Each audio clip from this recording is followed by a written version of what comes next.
Hi, good afternoon. This is Chef Rogers from Westfield Technical Academy coming to you from Still Meadow Farm in Munson, Massachusetts. Today we're going to be doing a little bit of a cooking demonstration for the participants of our Southwick Senior Center cooking class on behalf of Westfield Technical Academy in Westfield, Massachusetts. Today we're going to be doing a classical dish, Italian-American dish called chicken Francaise.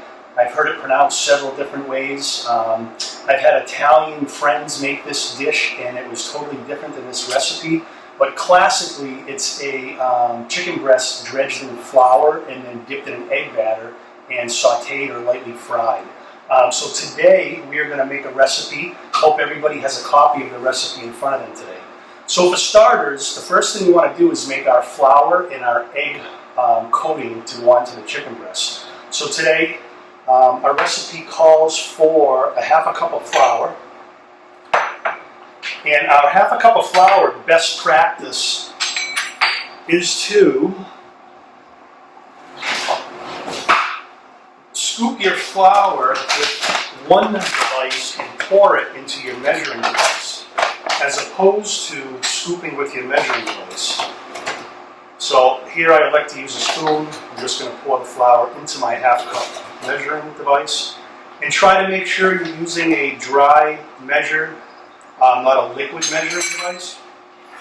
And then I just typically come back and even that off with a knife. Half a cup of flour is going to go into a shallow dish or a shallow pan, whatever you have access to. And we are going to lightly salt and pepper our flour. And I'm using fresh cracked black pepper. It actually has white peppercorns, red peppercorns, green peppercorns, and black all in that mix. The recipe, I believe, calls for a kosher salt. I choose to use pink Himalayan salt. That's just my preference. You can follow the measurements on the recipe. I am just kind of eyeballing how much salt and pepper I choose to have in my flour. And taste kind of goes on dependence of what you're looking for. Some of us are a little more conscious about our health these days, and the salt you may want to back off on. You could actually use a regular chicken broth with this recipe and not salt your flour, or salt your flour and use a low sodium chicken broth. So there's step one, seasoned flour. Step two, we want to prepare our eggs. Preferably 3 large eggs. Here today I have 3 different eggs. They're from different breeds of chickens. The color of the egg is basically just based on the variety of the chicken in which laid the egg. Not really local egg, brown eggs. That's kind of a commercial, not reality. The brown ones I have here are from Rhode Island Reds, and the white ones are actually from New Hampshire Red. It's kind of same variety, just different strains. Always crack your egg on a flat surface. You'll hopefully avoid getting shells into your dish. Sometimes most people try to crack it on a sharp edge and you end up getting shells in there. Wash my hands.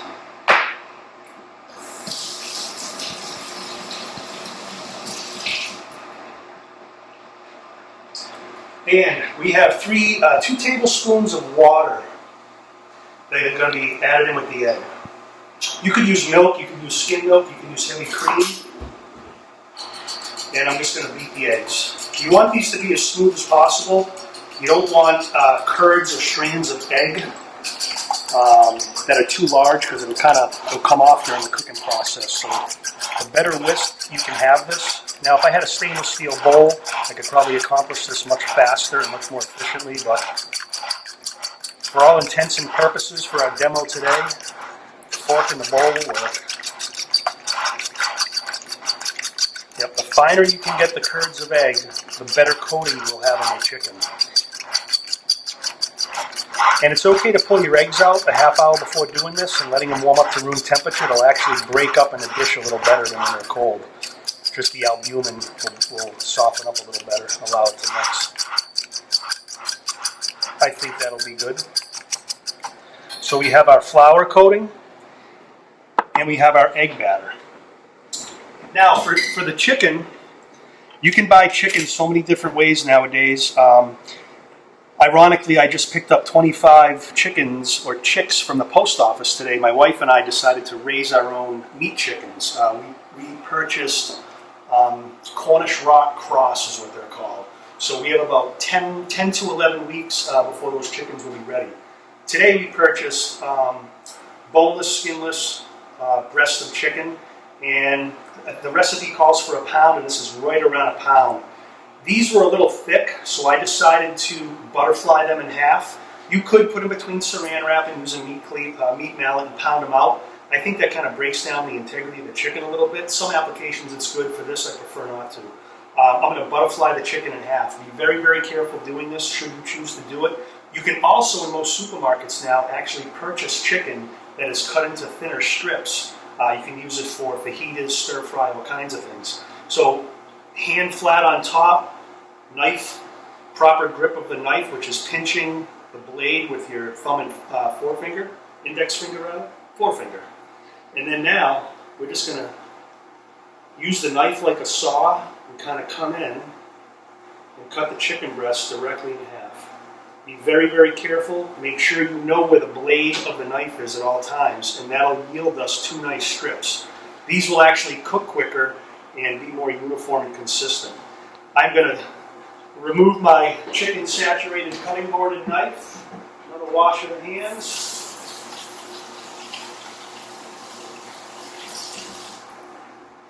Now, I believe I showed most of our participants at the cooking class my induction cooktop, which works on magnetics. There's no electric heat source or flame here. It works on magnetics. So you have to have induction cookware to utilize an induction cooktop. Anytime you saute something, you want to make sure that your pan is hot and your cooking medium, whether it's oil, butter, combination of the two, is hot as well. If we were to coat the chicken with the flour and the egg and go right into cool or room temperature oil, the oil is going to soak up right into the chicken, and it's going to get very, very oily and just saturated with oil. You want it to be hot so it forms an immediate crust on that chicken. Another important thing too, when you do put this chicken into the saute pan, I want to make sure that you know only to turn it once. Don't keep turning the chicken because you don't want your egg batter crust to come off, and it will if you keep flipping it. The recipe calls for avocado oil. Olive oil. I've chosen to use avocado oil. We get it at BJ's. This is Wellesley Farms brand, which is BJ's brand. It's got a higher smoke point or flame point than olive oil. You can actually heat this up to 500 degrees and it won't catch fire. Whereas butter, you probably have flames in your pan at 350 or even lower. So, pan's hot. You know, when it comes to amount of oil to put into a pan for sauteing, I don't always follow the recipe. I kind of say to myself, how big is my pan? I want the pan to be evenly coated on the bottom, but not so much that it's going to be swimming in the oil. And I can tell by looking, you can see ripples in the oil. That tells me that the oil is heating up. Once I put room temperature oil into a hot pan, I'm actually cooling the pan down. So there's a recovery time that you need to allow the pan to get hot again. Now, in the essence of time and the lack of only having 2 burners, I'm actually going to go ahead and start my angel hair pasta real quick that we're going to be doing. I already have some water to a boil. Once again, I add a little bit of avocado oil.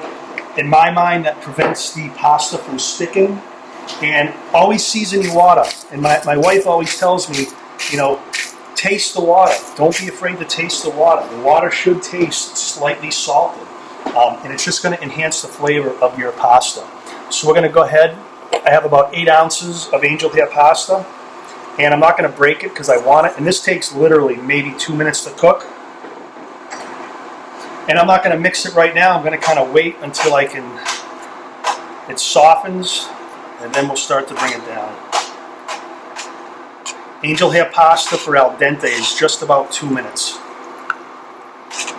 And it's very, very delicate, much thinner than spaghetti. But I think with a dish like chicken francais, it goes very, very well.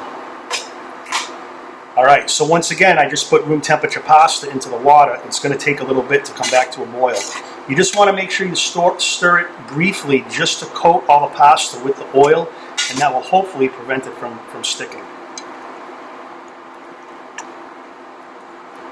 I think that should be good.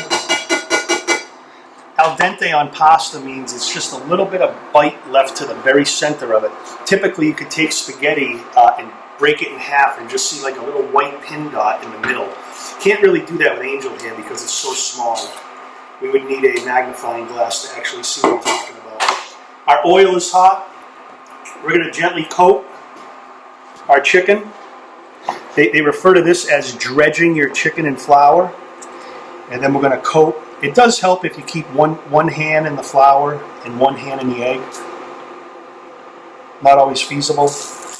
And right in. Try not to move the chicken when it first goes in. You want that crust to form.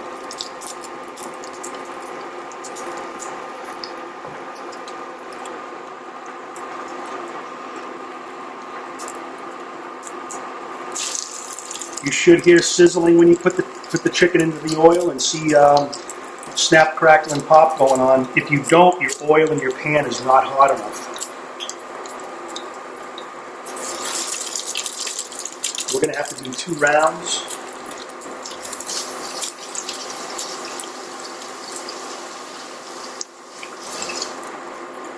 Now I know you've heard the students refer to the term mise en place. This is my mise en place. Everything I need, everything's in its place. It's a French term for everything being in its place. Our angel hair pasta is done. My colander is prepared. If you're fishing around for a colander, believe it or not, your angel hair pasta will overcook.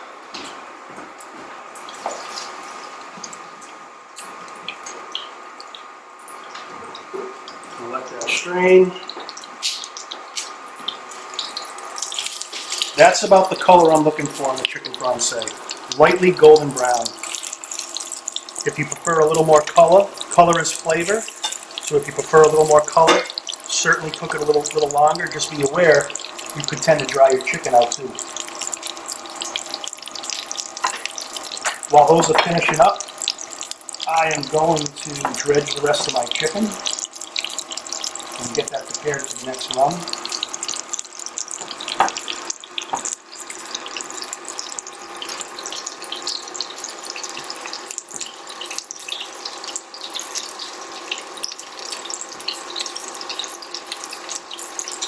Like I was saying earlier, a friend I have in Munson here is 100% Italian, and he always made chicken Francaise, and he never coated it in egg. He only did it in flour and referred to it as chicken Francaise. So I think it's whatever you've been brought up creating.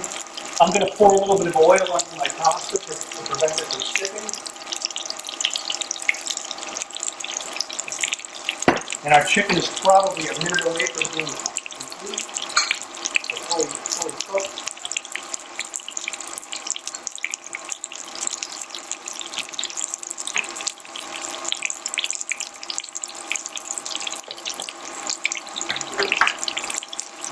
Now the chicken doesn't have to be 100% cooked right here.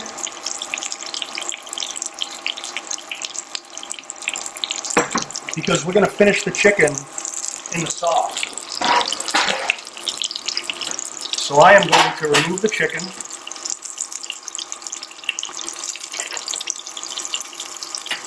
From the pan and just put it into any type of pan. You could put it on a plate if you wanted to. And I think we have plenty of oil in there to go with our next batch. If your egg batter and flour absorb too much oil, feel free to add a little bit in. But I think we're going to be okay here.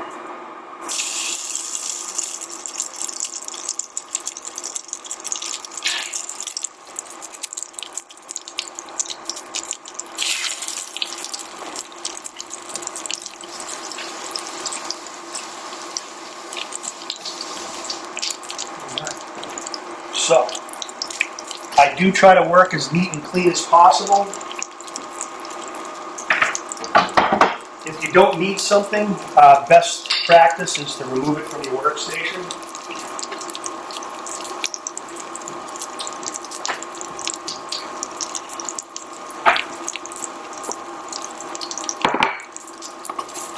Now, most chicken Francaise recipes that I have come across and prepared over the years, just typically chicken dredged in flour, dipped in an egg wash, lightly sauteed, finished in a white wine lemon butter sauce.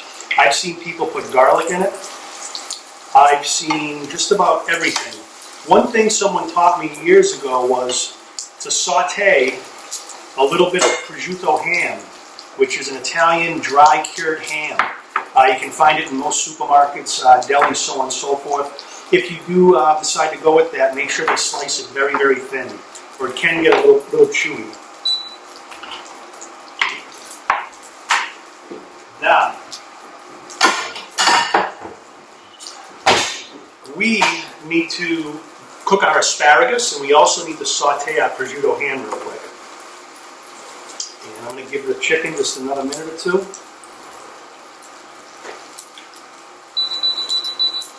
What I love about the induction cooktop is I can set it for 375 degrees, 370. It's you can pinpoint exactly what you're looking for.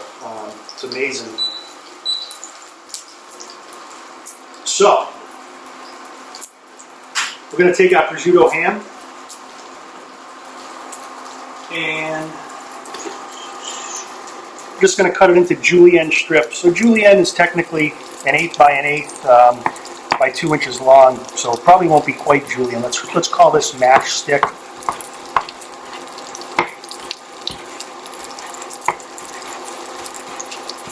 It's almost like cutting bacon. Always use your knife like a saw. Don't just push flat. You want to move it forward, move it forward. And then we just have some nice julienne strips. And this is fully cooked, just like ham. You could eat it just like you would a piece of ham. It's slightly salty, very, very good. You generally accompany with it something with it. I can always refer back to melanin prosciutto, which we did. I was just checking the other side. I did turn that twice, for anybody that was paying attention. Now, keep that pan. Don't throw out that pan. That's going to be the base of making our sauce. First off, smaller pan. Ooh, I grabbed the wrong pan. That's not the one I want.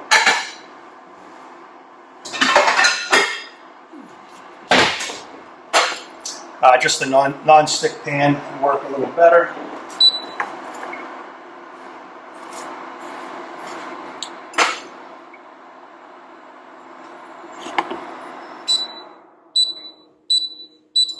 Okay. Heat your pan up, a little bit of oil, and then we're going to go with the prosciutto. We also have to do some asparagus. And we're just going to blanch our asparagus.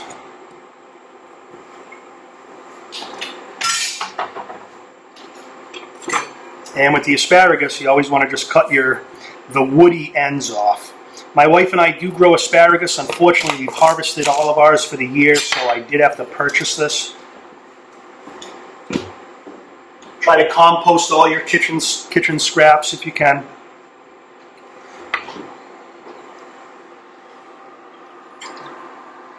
So now, prosciutto ham. I just want to crisp it up. Almost think of bacon.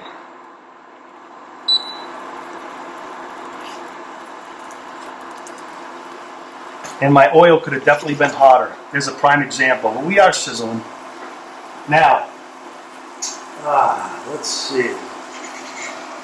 So, to start with our sauce, I'm going to go medium-high heat. I'm looking at about 375 degrees. I am going to put just a touch more oil into this pan. It's okay if there's little bits and particles. We're going to deglaze. Deglaze is a method of removing all the bits and particles off the pan that will actually enhance the flavor and quality of your sauce.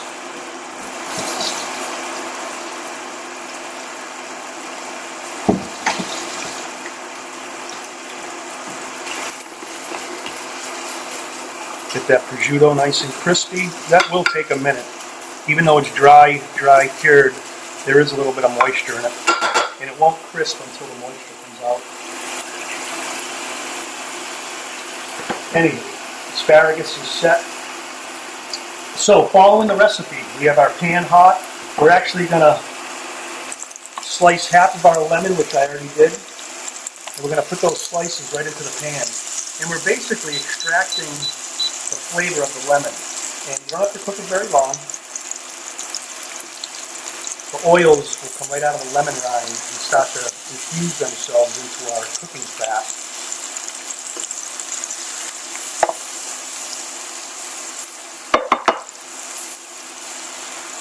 Just the smell that's filling up our kitchen is fantastic. Now, I'm using a Chardonnay for my white wine, and I'm also using, it's actually store-bought chicken stock. I did have some in the freezer, but didn't think to pull it. Whenever you have chicken bones, try to make a quick stock with the bones. Add some mirepoix, which is celery, carrot, and onion. 50% onion, 25% carrot, 25% celery. Bay leaf, couple peppercorns, and just simmer it in some water, and you'll make the much better chicken stock than you can purchase it at any store. Homemade, I think, is always best. That's starting to crisp up nice. Now, we're going to deglaze our pan. Deglazing, we're going to add our wine first. If you're using a gas range, I would remove the pan from the heat because alcohol is flammable. And you notice all those bits and particles, it instantly colored the wine.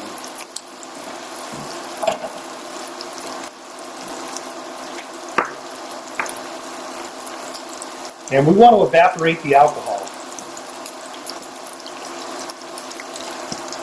I'm not after the actual alcohol, I'm looking for the flavor of the wine itself. I use Chardonnay, you could use any type of white wine. You could use champagne if that's all you had. Totally fine. Now I'm going to go with the 1 cup of chicken stock or chicken broth. If you don't have access to it, you could simply use water. You won't achieve the flavor we're looking for, but you do need the liquid in there.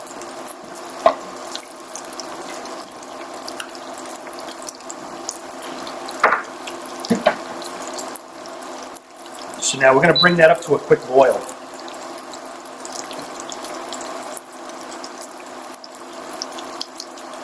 You want to reduce it. When this comes up to a boil, you will notice steam coming off. That steam is evaporating liquid, whether it's the water that came out of the lemons or the actual wine, the alcohol, or the water that's in the chicken broth. You really want to make sure you reduce it. As you reduce it and evaporate the moisture, you would intensify or enhance the flavor and quality of the sauce. The less volume that we end up with will result in a more flavorful sauce. I think our prosciutto is just about ready. And like I said, I like it crispy because it adds a flavor contrast to the chicken.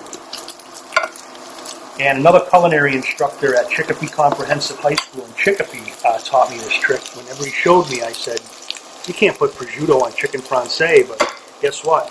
It really, really kicks it up a notch. Our sauce is coming to a boil. Now we want to cook this maybe 5, 6, 7 minutes, depending upon what your heat is, and we want to reduce this. I'm going to say probably 1/3 to 1/2 is what I want to end up with.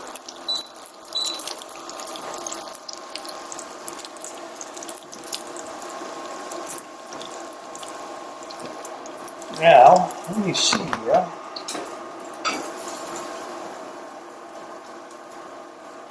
It's going to take the prosciutto out. Because it will keep cooking.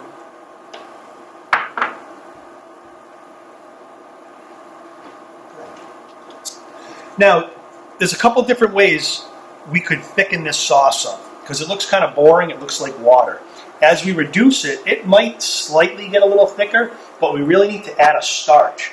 We could do a cornstarch slurry, which would be, you could take 2 tablespoons of cornstarch, put it in a small bowl or a cup, and just put enough water in it to make it liquid. And slowly drizzle that in while it's boiling and whisk it and tighten it up. Or you could use roux, which is equal parts of fat and flour. Typically you're going to use butter or margarine and flour. And melt the butter, mix it with the flour, cook the flour down so you don't taste the flour, and then add it to your sauce or stock, whichever you're preparing. Today we're actually going to make something a little bit different. Same ingredients, but it's called a beurre meunier, which is cold butter, not melted, mashed with some flour. And I think the recipe calls for, 2 tablespoons and 2 tablespoons? Well, the original half-cup flour, we used it for the dredge. So we're actually just going to take about 2 tablespoons of flour. And we're going to take about 2 tablespoons of butter.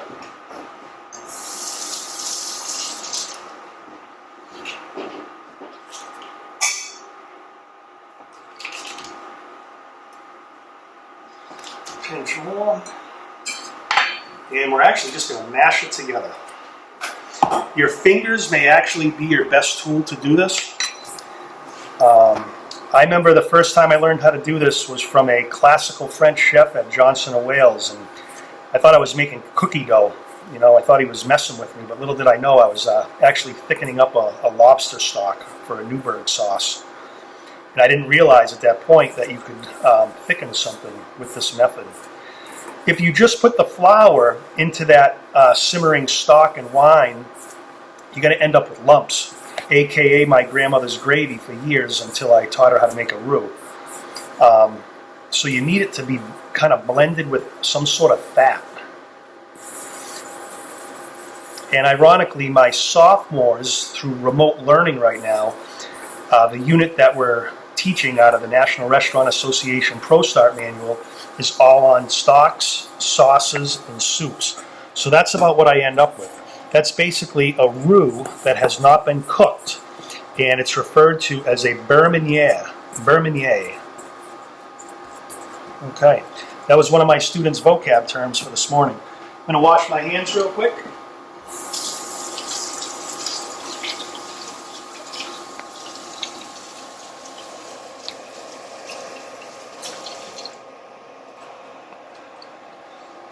Now, before I add my thickener to my sauce, I'm going to lightly salt it.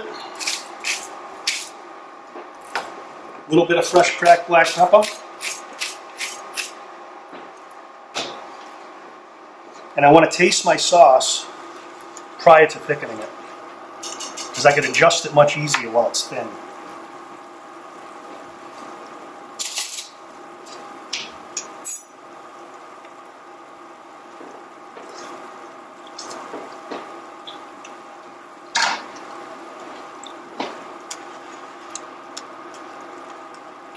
I think it's good.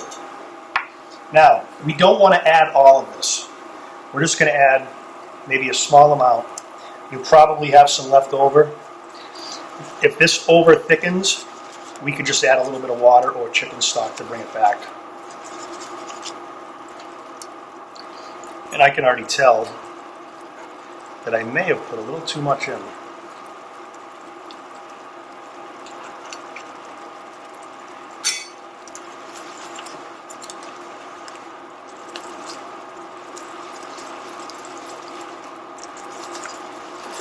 I'm actually going to remove it from the heat real quick.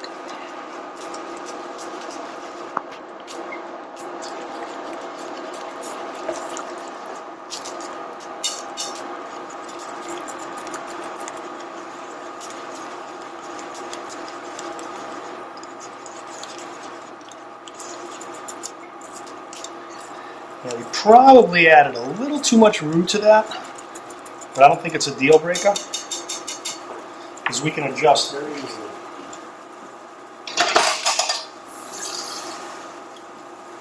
I'm just going to add a little bit of tap water. On a line in the kitchen, you have pitchers of water, bottles of white wine, everything at your disposal that you can add to it. I think the sauce thickened up nicely. I will give it another try.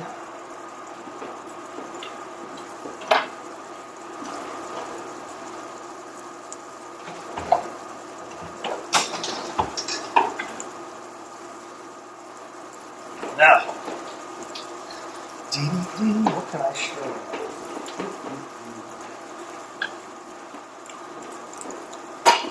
So I kind of like my sauces a little smooth. You know, looking for the texture of it. I like it to be smooth, and I'm not a big fan of particles. And I worry about maybe a lemon seed. So I'm actually going to strain this. This is what we call as a China cap, but this is a fine chinois. And I'm just going to run my sauce through the chinois. The last thing I want or would want in my restaurant is somebody to choke on a lemon seed that they did not know was there. I'd rather pull that lemon out and then garnish with some fresh lemon. And I think in this case it's definitely appropriate. Just going to push the rest of that through. You can already see the sauce looks so much better since being strained.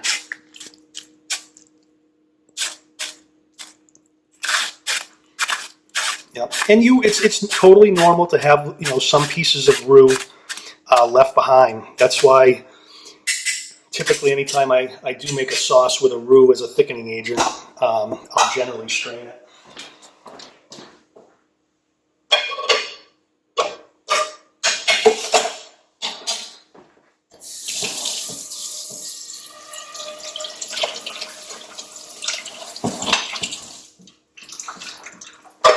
Now,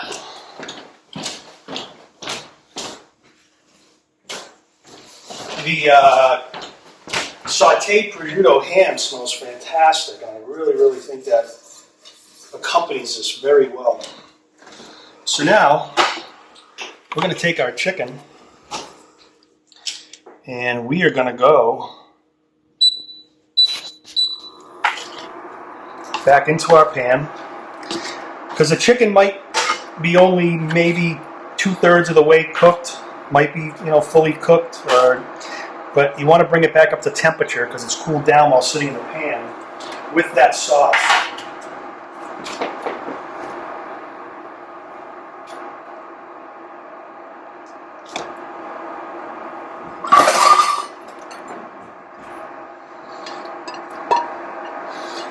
Yeah, I think the texture of that is good. Now, personally, I think that could use a little more liquid.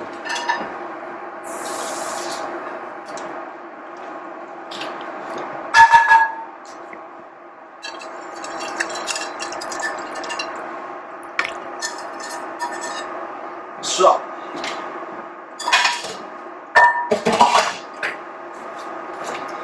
we're just going to wait for that sauce to come back up to a boil. We'll move our chicken around a little bit. Be careful that you don't lose your breading. And we want to leave it uncovered. And we have to get our asparagus going. So, you could grill the asparagus, you could boil the asparagus. I'm actually going to use a saute pan with a small amount of water.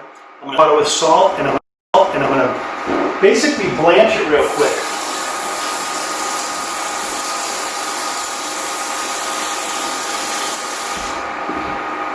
One thing to remember, green vegetables, always put them in boiling water. Broccoli, asparagus, even cauliflower. If it's a root vegetable, you want to start them in cold water. Green vegetables, hot water. Root vegetables, cold water. The reason is, if I was to put my asparagus in cold water and bring it up to a boil, the outer part of the asparagus would probably overcook by the time the inner part of the asparagus was al dente.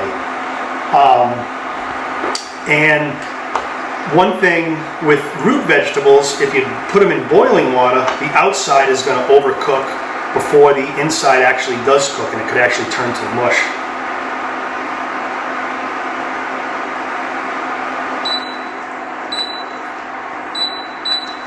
All right. So, a couple things we have to do to wrap this up. We definitely want to cut some more lemon for garnish. And I have a nice citrus knife here that works fantastic for lemon.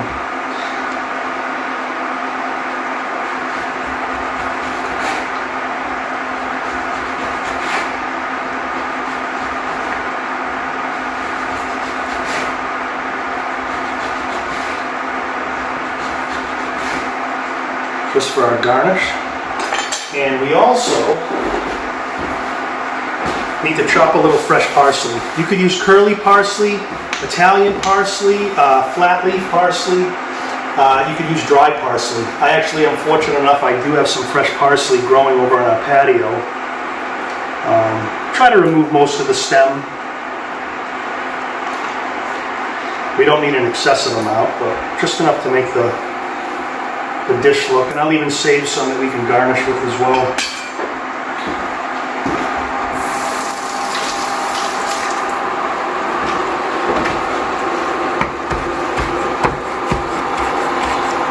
Notice pinching the blade with my thumb and index finger, and I'm rocking the knife. The students love chopping parsley because they think they're cool if they can go real fast.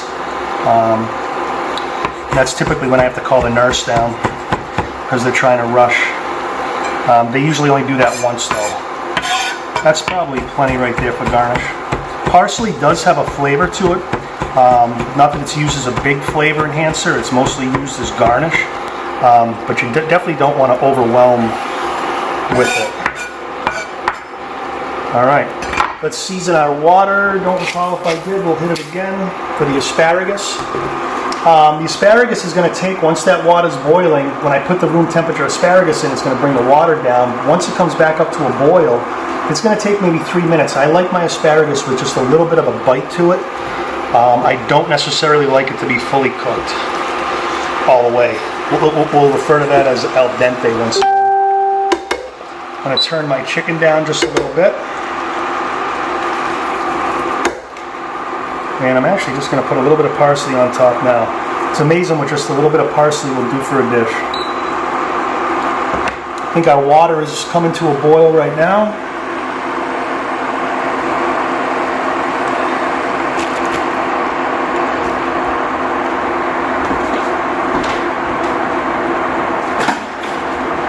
If you had a cover, you can cover it. If not, I'm just using a cover just to speed things up just a little bit. I'm going to clean my mess up for final plate presentation.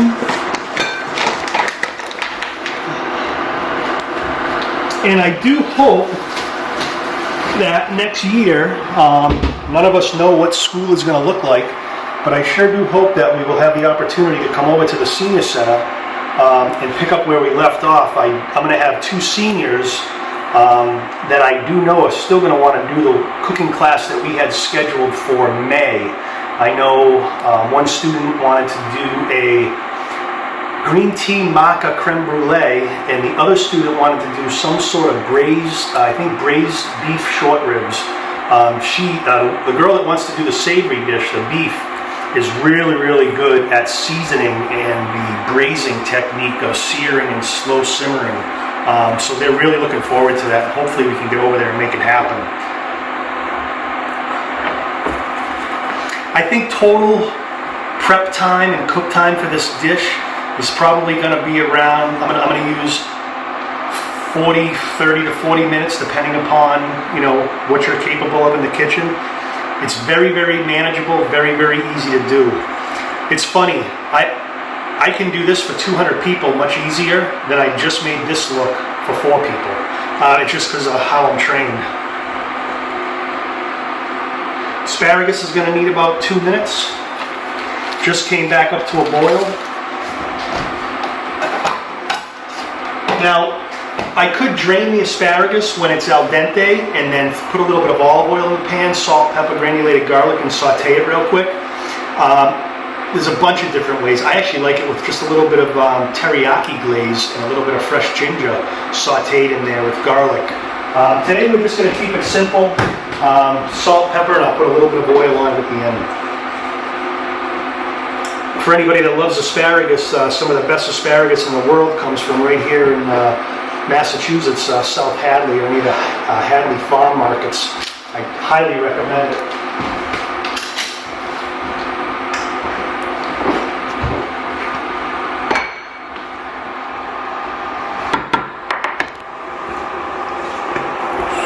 Making a bit of a mess.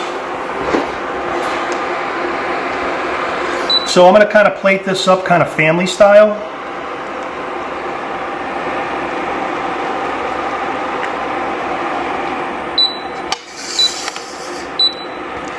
Of course, you could do it any way you choose.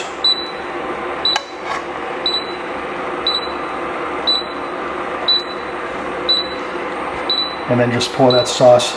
Totally okay to have a little bit of sauce on top of your pasta.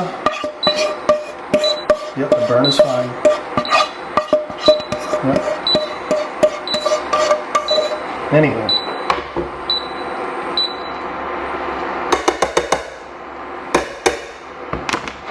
A little more of our fresh chopped parsley. And I always like to maybe put a couple on the side.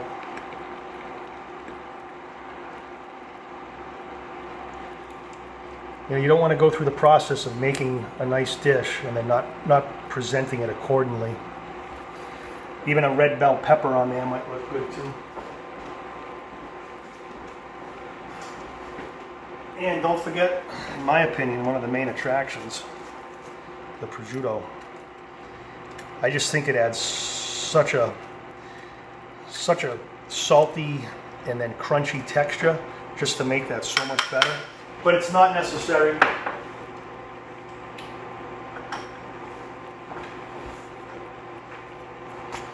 think our asparagus is done. I'm going to use the cover as to hold it while I drain it. Careful not to burn yourself.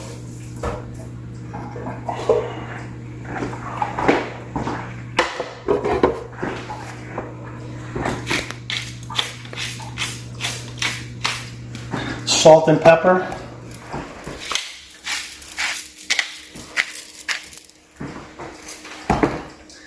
And then I'm just going to use a little bit of avocado oil right over the top. Now the students at Westfield Technical Academy always wonder why I tell them when they cut asparagus to always keep the tips going the same way. And they have a hard time understanding when it comes to presentation or even on a buffet. I think it just looks so much neater, so much cleaner when you have the tips of the asparagus all going the same way. So, besides my mess I made on my workstation here, I think we put together a really nice lunch for my wife, myself, my mother-in-law I believe is coming over to enjoy this with us. But that is classical Italian-American chicken francais with a flour and egg batter. Or crust over angel hair pasta with a lemon butter white wine sauce and some simmered blanched asparagus. I hope everybody enjoyed the demonstration today. Maybe Miss Sullivan can organize another one. I'm not opposed to doing one over the summer for you guys. From Still Meadow Farms, Chef Rogers, thank you so much for your time and have a great day.